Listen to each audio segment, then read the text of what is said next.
So I wanted to talk to you about that crazy fiasco at the exhibition, man. I know you probably talked about this a bunch, but you were commentating the fight, right? Yep.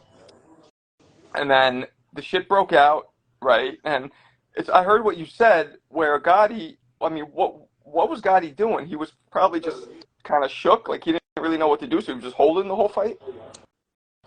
I mean, the man was boxing, bro. He was in there trying to do what he needed to do. But, again, he was in there with a seasoned professional champion, a guy that got all the experience in the world. Of course, he's going to be a fish out of water when it comes down to boxing.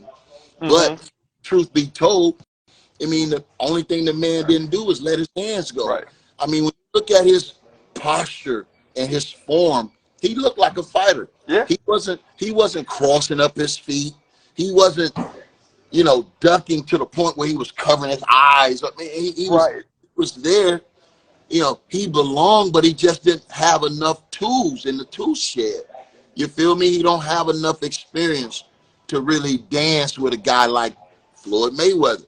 But if he would have brought the energy that he did after the fight was called off, it could have been a more competitive, more interesting exhibition. No, I agree with you. His body language didn't scream amateur. It screamed like, okay, he knows what he's doing a little bit. I mean, for what he has he knew his position, but he didn't let his hands go in fear of what was coming back. And that's what experienced pros do. They put these guys on defense, all the time. They're thinking about what's coming back. Floyd still was, his timing and his rhythm and his quickness was still there. He still had a lot more than Gotti, but again, you saw if Gotti would have been more aggressive, let his hands go, you never know. It would have been more competitive. So they got a grudge match, which everyone is saying, it should be a rematch, and happens 8 rounds, Do you think it was a case of like that old thing you used to see back in the school days where they're not doing anything, as soon as somebody comes and grabs them, then they're like, let me go, because that seemed like what he did as soon as the referee stopped the fight. Then he won the fight. And then again, you got to understand, I mean, the moment, that was a big fight, bro. I mean, Gotti ain't used to that. I mean, you gotta get used to those lights. So, of course, the guy was reacting off impulse. The fight was stopped. I mean, I don't know why he just didn't go back to his corner. But I just want to let it be known, bro, that Floyd conducted himself like a consummate pro. I mean, even when the fight was stopped, he wasn't looking to be aggressive. It was Gotti's camp. It was Gotti and his camp that started the whole melee. Because I just think Gotti was not used to those lights. It was a big moment. And when the referee, Kenny Bayless, called a fight, I mean, he didn't really know what to do. He reacted, out of desperation. And I think he just lost it for a minute. Right. And well, let me ask you this, because it looked to a lot of people like that fight was stopped off excessive shit talking, which doesn't really happen. Do you agree with that stoppage? It was the exhibition, so hindsight is always 20/20. But when you're a referee in the ring, man, you gotta maintain control of the fight, no matter what's going on. You gotta respect the third man in the ring.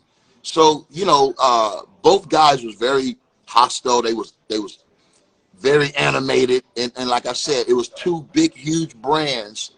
And when those brands came together on this platform, it was a lot of energy. You can feel it. Even at the weigh-in, it was a lot of tension and energy for this just to be an exhibition. So it was a lot of other components going on there. But again, it was a great production, and I want to take my hat off to Mayweather's camp, everybody that made that event possible. Zeus, my man Brent, Brent Johnson, the whole crew, man, they did a fantastic job. It was practically a sellout.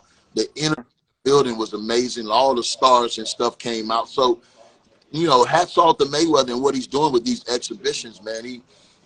People want to see it. Right. People were excited about it. So, I mean, it was a successful event. Yeah, it looked good. To say the least, it was a successful event, bro.